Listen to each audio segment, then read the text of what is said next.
What's happening, my fellow geeks and geekettes? Welcome to a brand new episode of Chris's Custom Collectibles, and this is the one you have requested. This is the one you have all been waiting for. In this episode, I'm going to be pimping out, decking out, doing up, making over the Kylo Ren Black Series voice changer helmet. I have had so many requests from you guys to pimp this thing out, and you know what? I think it's time we do it. Now, if you haven't checked out my review of the actual helmet itself and the functional voice changer, you can check that out on my channel. But this episode is all about pimping it out, making it look just a little bit better. Like I said in my review of the helmet, the form is there. It's an amazing looking prop. The voice changer itself is shit, so we're going to be removing that altogether. We're going to be gutting the whole thing. We're going to be filling out the seams here. We're also just going to be doing little tweaks here and there to make the helmet just that little bit better. I have seen some people go all out and, you know, cut out the plates here and make them more three-dimensional. Now, I'm not going to be doing that. I just want to be doing a basic makeover that's within a shoestring budget that everyone can use as well. So, of course, like every custom collectible, we've got to take this thing apart, see what we're dealing with, see what things we can trash, and see what things we're going to salvage and do up.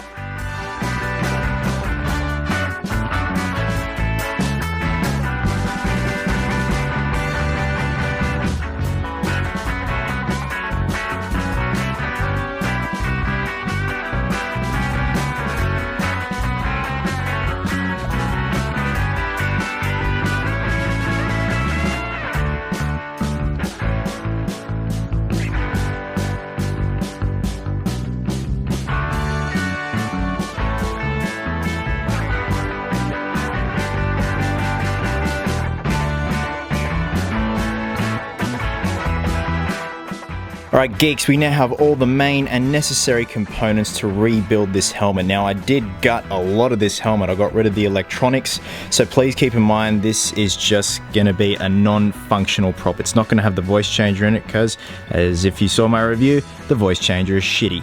So we've got all individual pieces ready to go. Now the first step is putting this helmet back together, putting the actual shell, but we've got to seal up this seam line here and also put the battery cover back in the top and also blend that into the actual helmet. And for that, and this is what I always use for filling and whatnot, it's just Selly's Plasti-Bond heavy duty bog with a hardener. Now you only need just a little bit of this. What this does is activate this to start the curing stage, and because it is quite humid here at the moment, you do have to work quick. So in this case, I'm going to be doing this in sections. So first off, I'll probably be doing just the battery pack section here, because I've only got a couple of minutes to work with it. And then I've also got to patch in that big hole there and that big hole there. That's where the activation buttons were for the actual voice changer. But now that's actually gone, I'm left with these two big gaping holes. So what I'm actually thinking of doing is putting some tape, some strong duct tape on the inside that will then act as a base, so then I can cover that area and then sand it and blend it in. Now it is kind of tricky in this case. You can see the texturing on the actual surface of the helmet. It will be a bit tricky to blend that in, but you know what? You just try your best and just make it as good as possible. Okay, now before I start filling in the seam here, I have glued the helmet back together. Now because this is polypropylene, I'm pretty sure of it, the glue I used requires a primer pen. I've used this for the Jakks Pacific Batman, the Captain Phasma figure makeover. So this primer pen, you know, went along the seam line here. Once that dries, just get the glue, place it on the seam, pop it together, and it just makes it easier for when we're sealing the whole thing up. And plus also the battery pack lid sits in perfectly. Now apart from filling in the overall structure of the helmet, I will be filling in the speaker holes on the faceplate there. And again, I'll be using the exact same Bondo bog stuff for this guy as for this guy.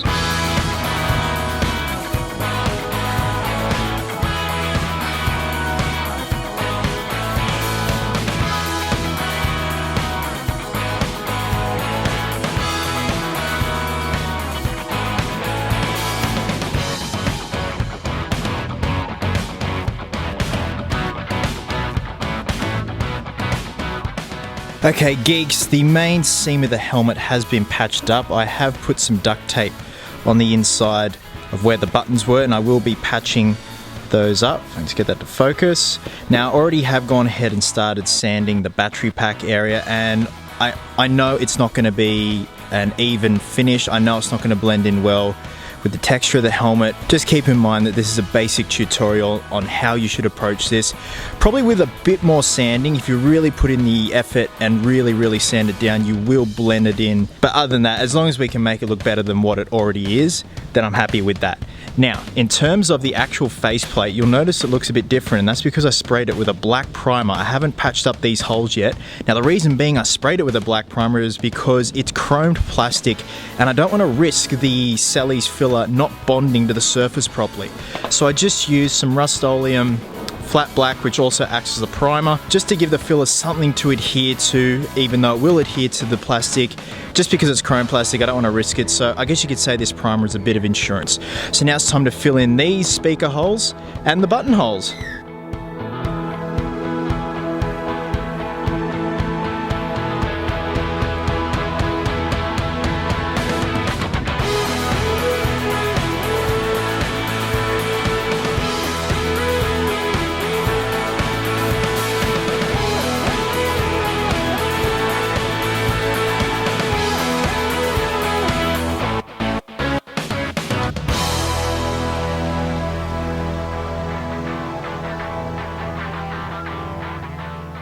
Okay, Geeks, I'm halfway through sanding this helmet, and so far it's looking okay. It is a really tough job, actually. This is the toughest sanding job I've ever had, because this polypropylene plastic, it doesn't really want to agree with anything you put to it. Toy companies have got it figured out. They don't want us customizing their toys, for God's sakes.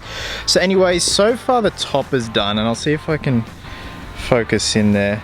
Now you can still see it does appear as if the seam is still there. That's actually the filler showing through. The filler has quite a sheen to it. So look, I'm going out on a limb here. What I'm thinking is, once I finish cleaning up the sides here, what I'm going to do is coat the entire top of the helmet with one coat of supercast resin. That way it's going to make everything neat, uniform, and still just retain a bit of that texture that is originally there on the helmet. I will spray some primer on here before I apply the supercast, so it gives something to adhere to. Now also with the faceplate itself, as you can see here, I did do some filler in there.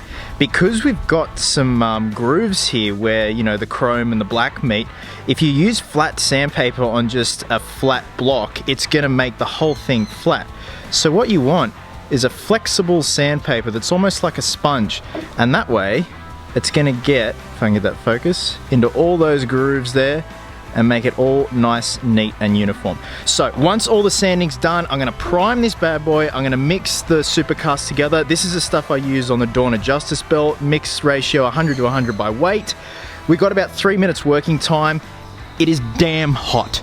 All right, it is very hot, so you can probably halve that working time.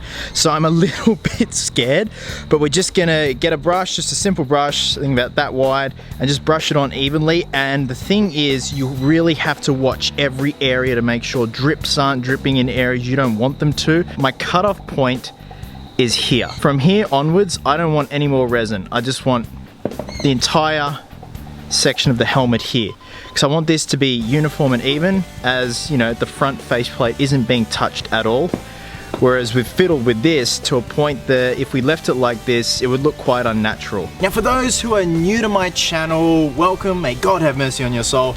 I'm gonna be using supercast. It is a part A, part B mix. You can get this from barnesproducts.com.au or barnes.com.au. Now in terms of how much I'm gonna be using, I'm gonna go for about 50 grams for obviously 100 grams. That's gonna give me more than enough just in case. I'm just using a stock standard cheapo brush. Obviously it's going to be disposable, because once this thing touches resin, it is going to die. It is going to brush heaven. Now we have to be very quick. Once I mix these two together, the curing process already starts, so we've got to try and cover this whole area as quickly as possible, efficiently as possible, and as neatly as possible. We also have to look out for any drips that can occur around the rim here. Of course we can sand them, but it just means less work if we can just catch them while they're happening. Now once the helmet is curing, it's going to be mounted on this spare life cast I had of Robert Englund. lying around. I know, very random. You got a spare live cast of Robert Englund. It was from an old mold that I had ages ago. It's just expander foam, and the reason being is because I don't want this thing touching the ground when the resin starts to cure. We can't have it like that because obviously this part here will adhere to the wood and it's just going to look ridiculous. We can't have a Kylo Ren helmet with a wooden base like this, people. So yes, once we're done, we just lower the helmet onto the live cast like so, and Bob's your uncle, aunt, I don't know, whatever, Caitlyn Jenner, that's fine. And of course, geeks, please wear gloves because if resin gets on your skin, it is not nice to get off. It's like getting waxed. So without further ado, it's time-lapse time.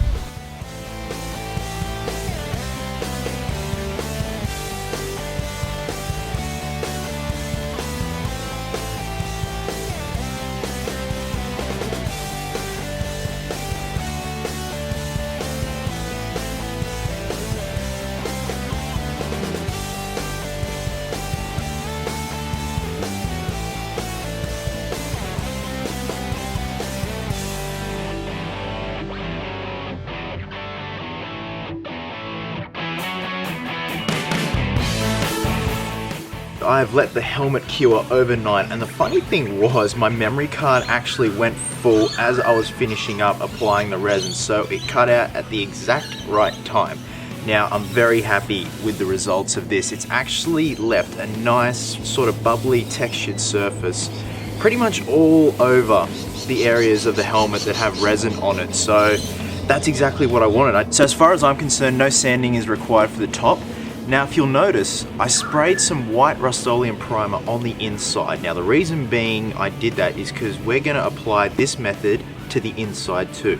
And the reason why we're doing that is because we're going to be foaming the inside of this using some yoga mat foam, Eva foam, whatever you want to call it. So it's got a nice snug fit when I put it on my head. And we need the foam to adhere to the resin, because if we try to adhere it to the polypropylene, it's just not going to stick, and we're going to need that primer pen, and it's just going to be too much. So it's just easier if you slosh some resin around the inside and coat it exactly like this. Now once that's curing, I've got the faceplate here, and I'm just going to be applying some Rust-Oleum metallic aluminium spray to it, and then we're going to be going in with some Model Masters flat black, and then filling in all the areas that require the black lining.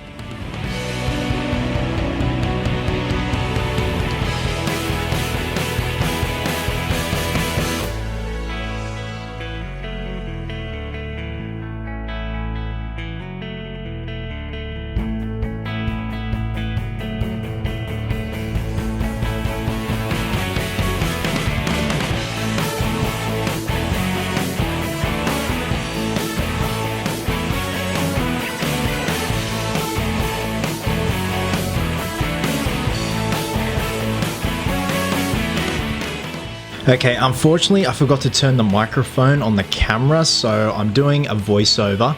As you can see, the resin has completely cured on the outside, and I'm very happy with that. So what we're going to do is go back over the whole thing with some white Rust-Oleum primer, and then once that's done, we're just going to go back over again with the final coat of matte black, also from Rust-Oleum.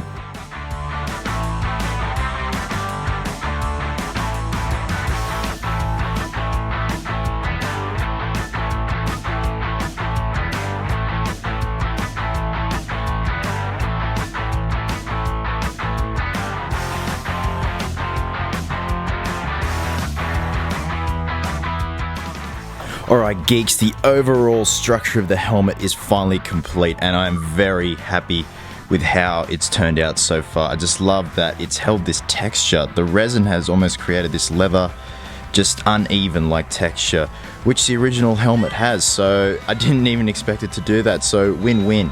Now next up is painting the faceplate. Now you can see here we've got the chrome spray paint on it. It's a lot more of a matted chrome than the actual chrome that came as is with the helmet. So what we're going to do, because this is a bit tricky, we want these lines to look as even as possible. So just put that up there. So what we're going to do is grab a Sharpie, and we're just going to trace where the black lines need to go, and that is going to make painting a lot more easier, because that way we know where to stay in the lines. Whereas if we were doing it freehand, you're probably going to go out of the lines a bit and it's just going to look messy. Then after we've painted the black lines in place, we're going to get a scourer sponge and start scouring away some of this chrome spray paint, and that's really gonna weather it, make it look old, scratched, beaten. Then we're gonna go in with some shoe polish, yes, shoe polish, and then pick up all those scratches and all that detail just to really bring it to life.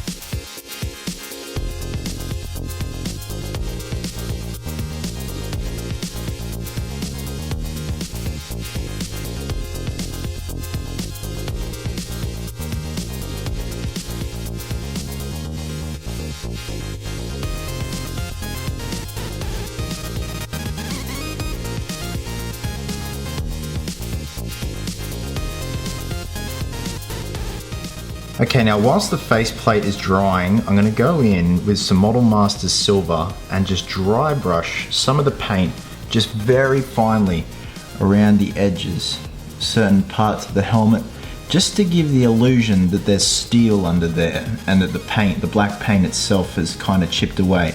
Because you hear in the movie when Kylo Ren drops that helmet, it sounds heavy, so this is just going to add to the realism of the helmet and just bring a bit more depth to these edges.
Alright guys, we are nearing completion of this custom job, and the second last step is to put some mesh over the eye visor, because I don't want it looking plain like that. I think it deserves a bit of texturing and whatnot. So what I did is I went to Bunnings Warehouse. You can get this at Home Depot, any hardware store. It's just some fiberglass screen protector for insects. So I got a roll of it, it was like 10 bucks. Your other option, if you want, is to get the same exact mesh, but it does have an adhesive on the back, so it's almost like a sticky tape. Though the downside is, it does this. See that? A little bit foggy for my liking. So believe me, if you're using this as a stationary prop and it wasn't going to be utilized to wear, to cosplay in, you can go this route and just stick it on top like that. But in terms of practicality, it is shocking. So that is if you just want a prop that is going to be on display, whereas this, we can see through it nice and easily. Now I've measured it up in terms of sticking it on here. It was 14 centimeters by 3 centimeters, if that makes it easier. Just lay it over the top like so. Obviously you don't have to cover these areas because they aren't going to be shown, and all you're going to use is just some Loctite or something similar and just stick them down at either end. So maybe do one side first, and then once that's cured, stretch it over as tight as you can and do the other side, and that way it's going to have a nice even uniform stick to the surface.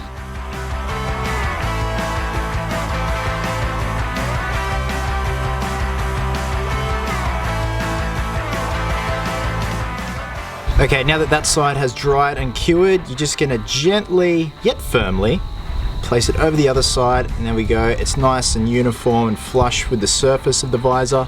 Make sure to hold it in place and just do the exact same, guys. Now with Loctite it'll bond pretty quick, and you can also get a Q-tip if you want and just dab it, keep dabbing it back and forth, and then that'll eventually help it stick to the surface. Whoops. Alright geeks, the final step is padding the inside of the helmet. Now I just want to reiterate that I am not putting the voice changer back in here. That is my choice alone. I just want this as a prop to wear. If you do leave the voice changer and the electronics in there, it does take up quite a bit of space, as you can see. So that's the reason I gutted it, because it's going to sit a lot more naturally on the head, whereas opposed if you've got the electronics still in there, it really raises it above your head and it looks quite goofy. So of course we need some padding in there so it's gonna secure nicely on my head once I'm wearing it, and for that I'm just gonna be using some yoga mats. I got these from Bunnings Warehouse. They're made of Eva foam. If you're a cosplayer, you will know exactly what Eva foam is. Now, you're probably thinking I've got to measure all this up, cut, but no, all I'm using are these ends here. And what I'm doing is I'm sticking them on back to back. Just gonna be using some Loctite, and once that's done, you're just gonna be placing it around the inside of the helmet, just like that. It's that easy, guys, and that's how I'm doing it. I've measured it up. I've tried it with a separate piece with the helmet on, and it fits perfectly, nice and snug, and the helmet doesn't want to roll around anywhere.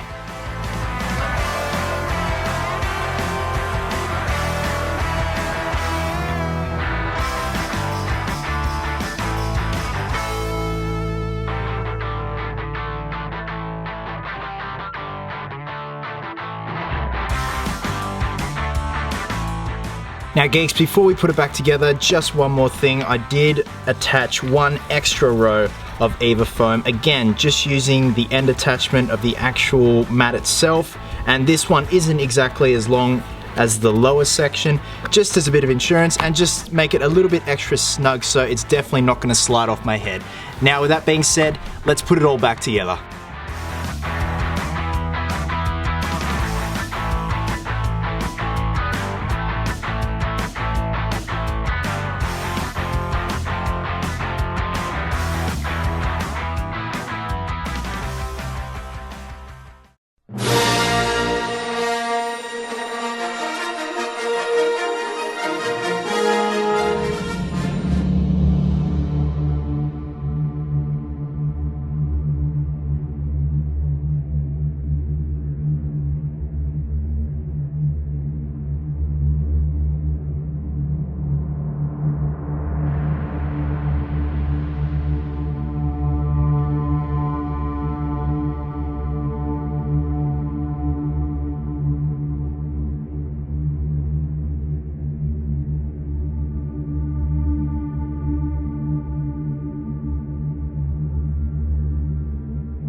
So thanks very much for watching, guys. If you had any questions or queries or anything you're unsure of, please drop a comment below and I'll try and get back to you as soon as possible. If I don't know the answer, I'll make it up. As always, thank you very much for your continuing support and watching, and until next time, geeks, please always remember,